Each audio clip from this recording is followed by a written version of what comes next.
안녕하십니까. 네, 따뜻한 성장의 초석 인권 경영이라는 내용으로 두 번째 시간 강의자 김소리입니다. 인권 경영 제가 저번에도 말씀드렸죠.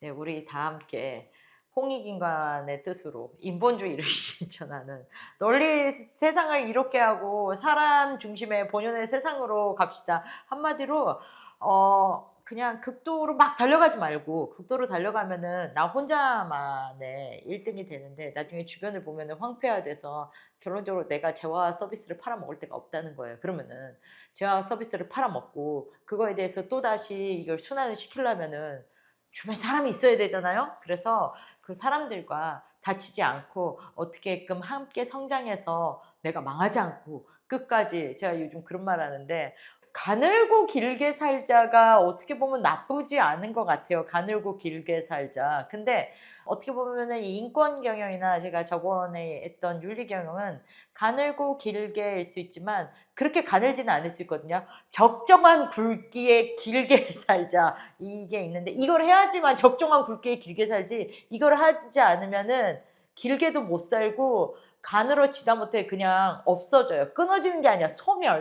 그래서 되게 번거로운 작업인데, 왜 번거롭냐면은 인권과 관련된 세부 지표를 보면은 자꾸 사람 관계는 여러분 당연하다고 생각하는데 당연한 게 없어요. 우리가 인권과 관련된 모든 사람들이 계약으로, 보이지 않는 계약, 끈으로 연결돼 있는데, 그럼 그 끈이 끊어지지 않게끔, 이 끈이 여러분 가위로 쓱 끊어지잖아요. 아니면 해지면은 뚝 끊어지잖아요. 그게 되지 않으려면은 항상 기름칠도 해주고, 먼지 있으면 먼지 털어줘야 되고, 이렇게 잘 관리를 해서 길게 가야 되잖아요. 한마디로 여러분, 당연한 끈은 없습니다. 끈도 관리해줘야 됩니다. 이게 얇고 끊어지기 쉽고 잘 보이지 않고 다른 끈으로 대체하면 되지 않는데 대체 쉽지 않아요. 끈도 아무리 여러 개 끈이 있어도 이게 어느 날 보면은, 돌아보면은 그 끈 다 떨어집니다. 그쵸? 그래서 끈 떨어지기 전에 다 이렇게 사람 관계를 잘 붙들 수 있게 우리가 인권 경영 꼭 필요하고, 가장 중요한 거 왜 하죠? 예, 이게 기업의 평가 지표로 작용되고 있습니다. 그래서 오늘 강의 한번 들어가 보시죠. 세부지표 저번 시간에도 말씀드렸고, 오늘은 더 쉽게 더 세부적인 지표로 말씀드리고, 그 다음에 인권 경영의 모습, 이거를 하지 않으면 어떻게 되는지 제가 한번 패가망신의 그 사례를 이렇게 기사를 보면서 보여드리겠습니다. 세부 인권 지표 두 번째 시간입니다. 인권 침해의 정도를 보는데 우리가 세부 지표들이 있잖아요. 그 다음에 이게 침해됐어 그러면은 상중하를 나눠요. 이게 좀 침해됐어, 중간 침해됐어, 많이 침해됐어, 이거에 따라서 나누는데, 이게 보기 가장 쉬운 게 공공기관 인권경영 가이드북, 올해 2025년 국가인권위원회에서 했는데, 이게 공공기관만 하는 게 아니라 공공기관이 이거 적용한다는 거는 왜 이거에 따라서 사기업도 이대로 간다니까. 월드와이드 트렌드가 이런 거예요. 전 세계의 추세가 이르기 때문에 국가에서 먼저 위에서부터 이렇게 계도를 시키는 거거든요. 그래서 국가인권위원회 인권경영 가이드북 다운로드 무료입니다. 가시면은 정말 인권경영, 윤리경영 너무 잘 돼 있어요. 이거 다운받으셔서 우리 회사에서 적용이 가능한 수준까지는 조금 어느 정도 지키자, 지표는 뭐고 이 정도는 해야 된다, 이렇게 해서 심각성, 얼마나 심각하게, 그래서 규모로 보면은 리스크가 얼마나 중대하고 심각한지, 그 다음에 범위, 리스크에 영향을 받을 수 있는 인원수에서 규모는 하부터 볼까요? 피해가 있는 상황에 대해서 장기적 또는 실질적으로 영향을 수반하지 않고 취약한 입장에 있는 사람들을 대상으로 하지 않은, 그래서 있기는 있는데 그래 요거는 그냥 애매해서 관리만 하든지 무시하든지 애매해. 근데 지금 뭔가 인권 침해가 있긴 해. 예를 들어서 이렇게 종이로 살짝 이렇게 비인 정도, 이 정도. 예. 아니면 이렇게 길을 가다가 이렇게 문지방이 있어서 내가 넘어질 가능성이 있는데 조금 앞에 그 발에 재수 없으면 약간 멍들 정도, 이 정도예요. 심각성의 중. 이때부터는 좀 봐야 돼요. 인권 침해가 개인과 공동체의 신체적, 정신적, 정서적 행위에 대해서 중간 정도의 영향을 수반하는, 불편함을 넘어서 야 이거 안 되겠는데 이거 뜯어 고쳐야 돼 라고 이게 경보음이 울리기 시작한 거예요. 그게 중, 그 다음에 상. 인권 침해가 개인과 공동체의 신체적, 정신적, 정서적인 행복에 대해서 중대한 영향을 수반함. 대상이 되는 공동체가 특히 취약하다. 한마디로 진짜 차별을 하든지 진짜 안 주든지 확 하고 진짜 상처가 되든지 이게 상입니다. 그리고 그러면 이게 리스크 범위, 그러면 내가 다칠 수 있거나 뭐 안 다치거나 미미한 경우, 특히 소수인 거 중간 정도의 인원인데 한 명을 넘어서 이제 복수로 들어간다. 복수 이렇게 좀 생각하고, 다수가 다 지금 이제 제가 저번 시간에 내가 폭력적인 조직 문화 다수가 다 이거는 범위가 되게 넓잖아요. 브로드밴드잖아요. 넓게 밴드 그렇게 된다고 생각하시면 됩니다. 그리고 회복 가능성 이것도 상중하예요. 그래서 하는 뭐 즉시 취할 조치는 필요 없어. 완전히 시정하기 위해서 즉시 조치하는데 조금 두고 보자 이 정도. 그 다음에 즉시 조치를 취하지 않으면 뭔가 조치를 취해야 돼. 중은 그래서 안 하면 이거 바로 문지방 요즘 다 없어졌잖아요. 얘를 좀 봤는데 안 되겠어. 우리는 문지방이 너무 높아. 없애버리자. 이거고, 발생 가능성에 대해서 보실게요. 중, 상이 있는데, 발생 가능성은 있기는 해. 없지는 않아. 근데, 해당 업계에서 이렇게 보면은, 좀 보자. 이 정도. 없을 수도 있고, 있을 수도 있고, 애매한 정도. 자, 중. 리스크가 중 정도 가면은 모든 집회의 복수, 단수가 아니라 처음 발생한 게 아니에요. 그래서 발생 저번에도 했어. 이거 아무래도 계속 할 것 같아. 빨리 이제 경각심을 가져야 돼. 계속 발생해요. 계속. 문지방이 있으면 계속 넘어지는 거잖아. 계속 발생합니다. 그래서 중대생 평가항 영향의 크기, 영향받는 범위, 되돌릴 수 있는지, 그리고 반복 위협성을 종합적으로 판단해서 인권침해 중대성을 판단하는데 이거를 상중하에서 점수로 매기는 데들도 있거든요. 그래서 아까도 말씀드린 하는 한 번 최초 발생이거나 너무 미미해. 중은 복수 발생. 저번에도 했어. 근데 불편한데 안 되겠는데 다른 사람 다치겠는데 계속 발생해. 끝에 너무 피해가 많아. 다 발생해. 다 죽게 생겼어. 이런 거예요. 중대성 평가 어렵지 않습니다. 말로 하니까 이거 보시면은 상중하 우리 사업장에서 판단하기 어렵지 않으실 거예요. 자, 세부 인권 지표 보시면요. 제가 이제 저번 시간에는 국제 표준과 이렇게 매칭시켜서 있는데 우리 요거 그대로 나오는데 인권 정책을 수립을 해야 되는데 우리 네이버 가면은 인권 경영 선언, 인권 규정하면 진짜 수두룩 빽빽하게 나와 있거든요. 그거 다운받으셔서 바꿔주시면 돼요. 근데 대기업이나 공기업, 공공기관, 정부 부처계 되게 잘 돼 있어요. 유사한데 연관인데 그쪽으로 가서 좀 다운받으세요. 그 다음에 차별 금지, 채용 단계에서부터 시작해요. 채용 단계에서부터 차별 금지해야 되는데 그 다음에 노동자의 권리, 노란봉투법 시행됐거든요. 그래서 우리 노동 3건과 관련해서 이제 노란봉투법이 시행이 돼서 예를 들어 우리 회사는 노조가 없는데 우리 밑에 하청이 노조가 있어. 근데 우리 회사가 이 하청에 대해서 여러 가지 인권이나 여러 가지 근로관계나 안전보건에 대해서 지배권이 있어. 그러면 하청의 노조가 우리한테 이게 근로조건이 문제가 된다. 교섭을 진행하자. 이렇게 할 수 있는 게 노란봉투법이거든요. 이렇게 올 수 있어요. 그다음에 강제노동이 뭐냐면은 근로시간에 맞춰서 52시간 좀 지켜라. 52시간 넘으면 장시간 근로가 강제노동의 대표적인 거거든요. 그리고 막 외국인들 막 신분증 뺏거나 막 주민등록증 뺏거나 막 이러시면 안 돼요. 그 다음에 아동노동, 우리 연소근로자들 만 15세 이상부터 일하는데 15세 미만 절대 일을 시키면 안 돼요. 중학생까지 일 시키면 안 된다. 그리고 인도적인 대우가 우리 고충처리, 직장 내 성희롱, 직장 내 괴롭힘 이거고 왜 근로시간 좀 잘 지켜주세요. 그리고 더하기 안전보건. 제가 이제 노동인권과 관련해서 크게 3가지 많이 본다 그랬죠. 임금, 근로시간, 안전보건. 이거 기본이에요, 기본. 다른 건 몰라도 임금, 근로시간, 안전보건은 우리 2026년에는 우리 인권경영과 관련해서 이거는 반드시 지킨다라고 생각하시면 될 것 같습니다. 자, 인권 경영의 모습. 이 사례 보시면은 충격적이에요. 왜?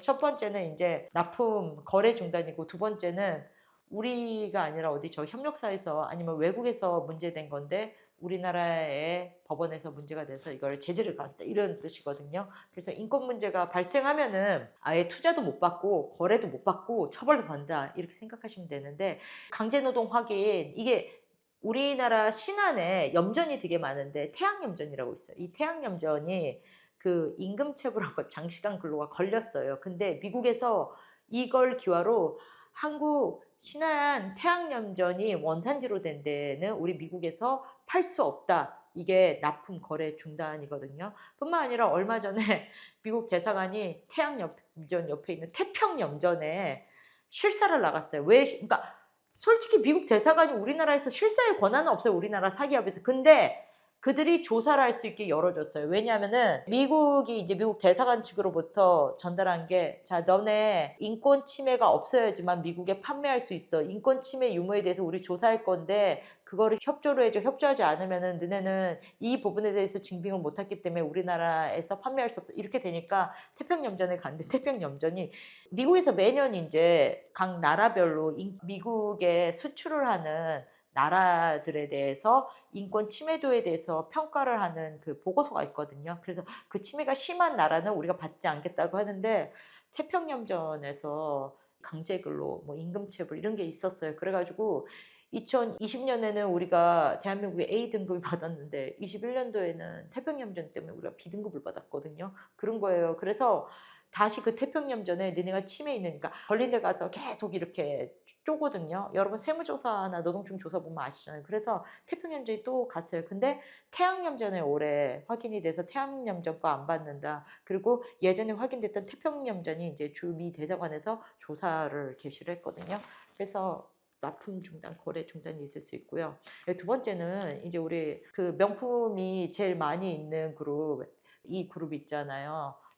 뭐 루이비통도 있고 그 그룹에서 가방을 만드는데 그 가방이 거의 지금 500만 원 정도 하는 가방인데 이게 중국인가 어디 동남아에서 만드는데 근데 인건비가 13만 원밖에 안 들었다라고 하는데 이게 인간적으로 그 가방 만드는데 하루 걸리겠습니까? 못해도 일주일을 걸리는데 일주일에 대해서 아무리 그 사람에 대한 인건비를 하더라도 13만 원은 너무한 거잖아요. 그 나라의 법 위반이에요. 근데 이게 문제는 이 브랜드가 이제 본사나 지사를 가지고 있는 그 이탈리아 현지 법원에서 원 생산지겠죠. 거기서 강제노동이 문제된, 즉 법 위반이 된 거를 갖다가 이 제품을 팔려고 하니까 너네는 전반적으로 너네가 강제노동이 문제는 회사이기 때문에 그거에 대해서 제재를 받아야 돼. 처벌 제재라고 해서 지금 이제 이탈리아 법원에 계류 중이거든요.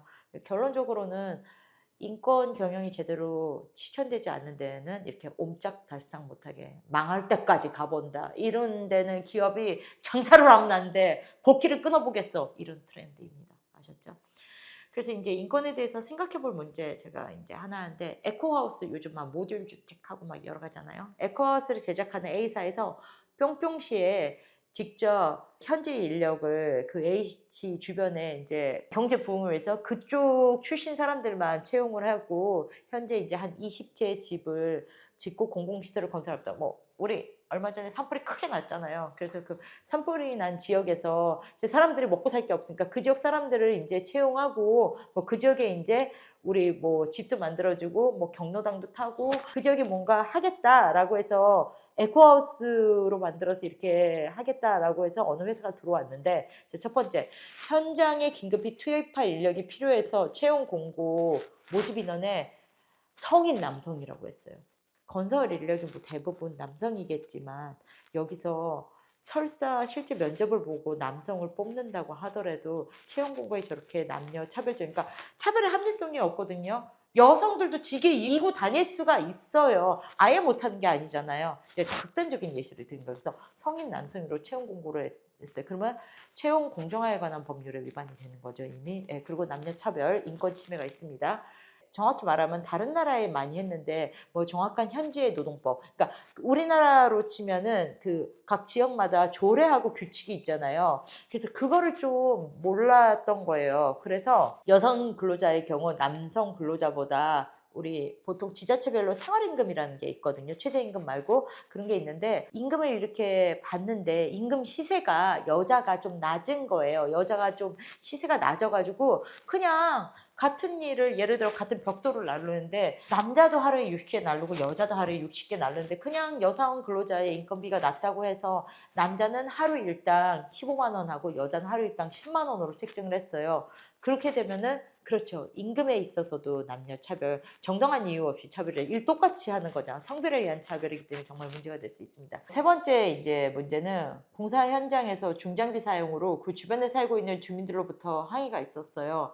근데 보통은 공사가 막 드드드드 터파기 공사를 하고 그런데 이게 여러분 공사 8시부터 허용이 되는 거거든요. 8시. 인간이 한 7시까지는 자야 되는데 이 빨리 이 사람들이 재난 지역이기 때문에 지자체에서도 쪼고 그러니까 공사를 빨리 끝내야 되는데 이게 공사하다 보면은 막 비도 오고 눈도 오고 여러 가지 막 안 돼가지고 이게 지연이 되니까 날 좋은 날 많이 해야 된단 말이죠. 그러니까 할 수 없이 뭐 이 사람들 빨리 이 사람들도 집이 생기면 좋겠지 해가지고 이제 드드드드드 탑하기 공사를 새벽 5시부터 했어요. 그러면 어떻겠어요? 체육관에서 주무시던 분들이 우악 하면서 다 일어나잖아요.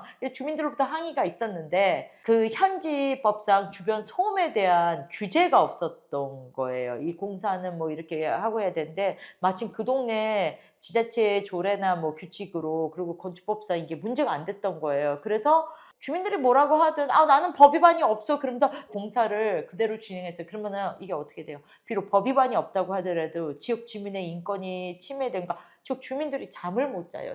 수면권이 침해 더 나아가서 노이로제, 불안 증세 이 수면권에 대한 침해가 있을 뿐만 아니라 나중에 보면은 이 옆에서 계속 드드드드 앉아 있으면은 이 청력이 손실이 되거든요. 그런 문제들이 발생돼요. 그래서 비록 내가 하는 게 법 위반이 아니더라도 이렇게 지역 주민들하고 언제부터 언제까지 하겠습니다. 뭔 협의가 거쳐져야 되는데 이런 거 없이 드드드드드 터파기 공사를 했다? 난 법 위반이 없다. 정당하다. 아니에요. 이런 것까지도 나중에는 이런 뭐 대규모 공사나 뭐 지역과 관련돼 있는 뭔가 문제가 생겼을 때 이 이슈에 대해서 해결이 됐습니까? 이거에 대해서 증빙자를 하자 그러면 지역 주민들하고 뭐 합의문이라도 몇 시부터 몇 시까지 공사를 하고 되도록 언제 피하고 이런 합의문 같은 거 제출해야 되거든요. 예, 이게 바로 인권 경영입니다. 네, 인권 경영, 윤리 경영에 의해서 인권 경영을 저희 이제 2시간 했는데 정말 번거로워요. 귀찮은데 사람 살이가 어떻게 효율성만 추구했습니까? 이렇게 번거롭더라도 이렇게 지키다 보면은 우리 몸이 익숙해지고 다 같이 튼튼한 성장을 할 수 있지 않을까 싶습니다. 네, 준비한 건 여기까지고요. 문의사항은요. 중소기업 경영연구소로 이렇게 문의 주시면은 제가 빠르게 답변을 드리겠습니다. 고생하셨습니다.